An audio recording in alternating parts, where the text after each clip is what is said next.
Kalau kita melihat kuburan beralaskan tanah, tapi ternyata di alam yang berbeda sana ada hamparan permadani surga. Kalau kita melihat kuburan itu sempit, nggak ada jendelanya, kanan kiri nggak ada, tertutup semua. Kalau orang beriman, subhanallah, Allah bukakan pintu surga. Fayatihi min rauhiha wa tibiha. Maka datang dari surga itu aroma yang indah, kesegaran surga. Wa yufsah lahu fi qabri madda basari. Kemudian dihamparkan bagi dia, kuburannya itu diluaskan sepanjang dia memandang. Lebih indah dari rumahnya. Kita kalau di rumah, tidur di rumah, kanan kiri kita semua tembok. Mau luas 5 kali 5, 10 kali 10, mau 100 kali 100, semuanya terbatas. Tapi di kuburan sepanjang dia memandang, akan luas, jamaah. Kalau dia sendirian, enggak. Kenapa? Kalau antum di rumah yang luas sendirian, antum tetap merasakan kesunyian. Di sini Allah ingin mengusir kesunyian, kesenyapan dan kesepian dia. Fayatihi rajulun hasanul wajhi wa hasanul thiyabi tayyibur rih. Datang kepada dia orang yang wajahnya indah, yang bajunya indah, aromanya wangi.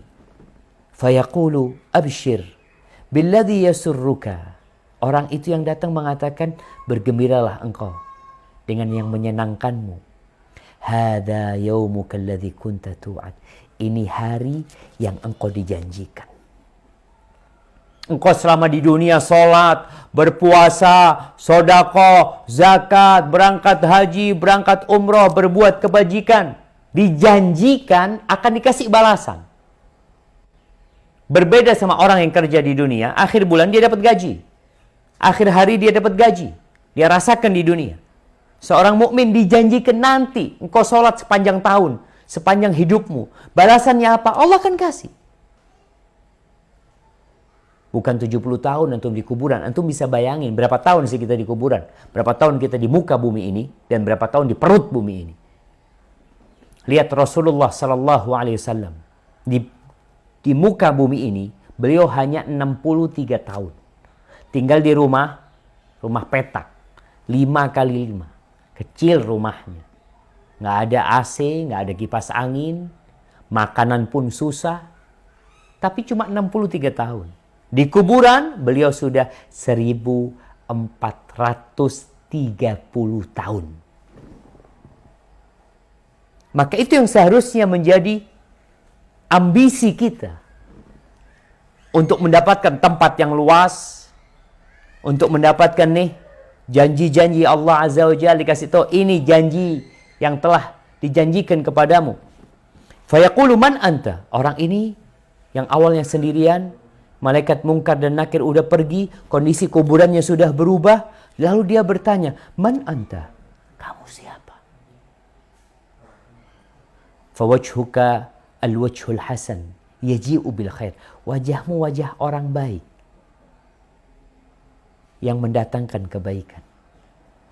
Fayaqulu lahu ana amaluka salih. Aku amal solehmu. Fayaqul rabbi. Ketika dia tahu, sejak di kuburan dia sudah tahu bagaimana kelak hidup dia selanjutnya. Di kuburan belum bisa masuk surga, baru mendapatkan aromanya. Orang tuh kalau melihat tempat yang indah, kepingin masuk.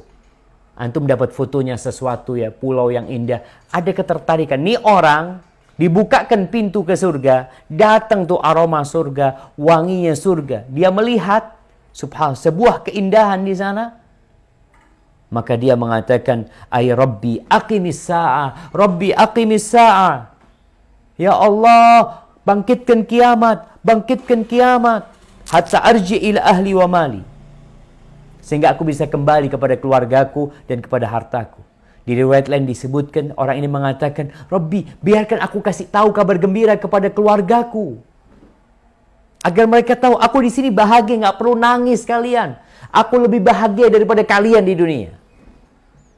Lalu dikatakan, uskun, engkau istirahat dulu di sini, belum waktunya. Akan datang waktunya nanti. Lalu Nabi menyebutkan tentang orang kafir, orang fajir. Wa ya'tihi malakan, datang malaikat sama.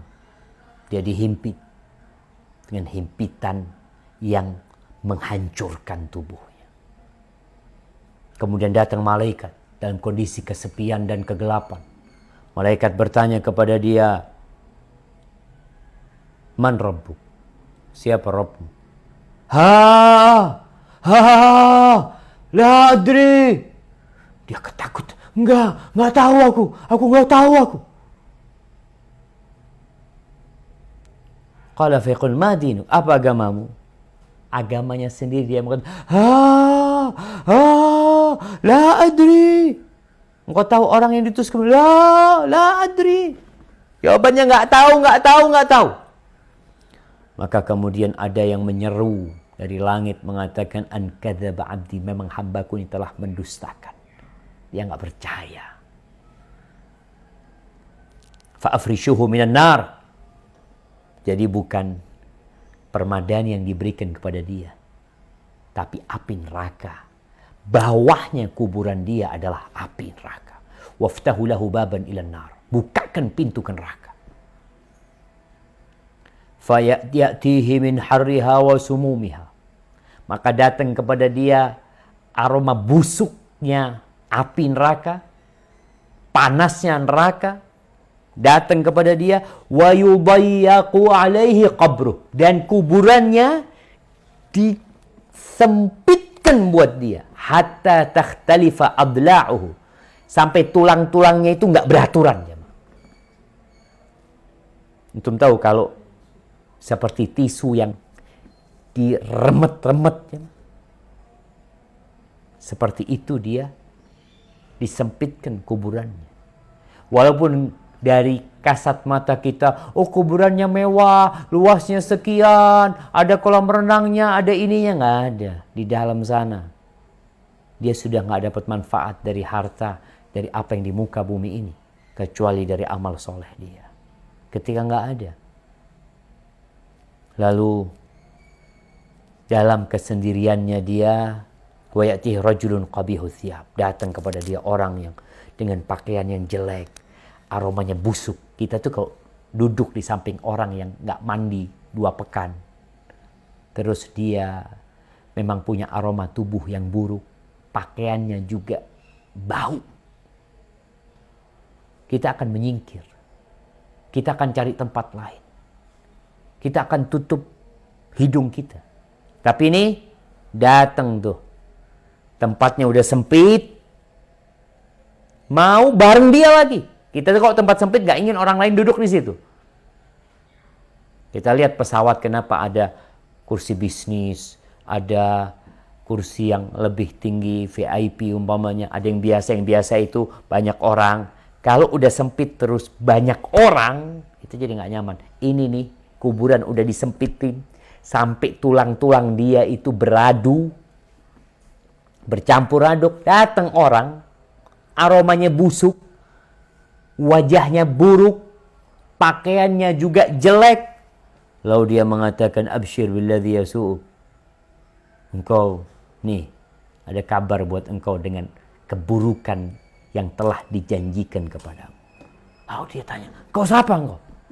Qala ana amaluka. Wajahmu wajah yang jelek, baumu juga nggak enak, kelihatan engkau ini jahat. Kata dia, ana amalukal khabith. Aku amal burukmu. Yang kita kerjakan akan kita dapatkan. Fa yaqul rabbi la tuqimis sa'a. Lalu dia mengatakan, ya Rabb, jangan dibangkitkan kiamat. Karena dia sekarang baru merasakan azab kubur aja. Gimana kalau dimasukkan ke dalam api neraka yang panasnya ya sekitar 70 kali api dunia. Seperti itu, 69 kali api dunia. Ahibati fillah, itulah yang menanti kita di kuburan.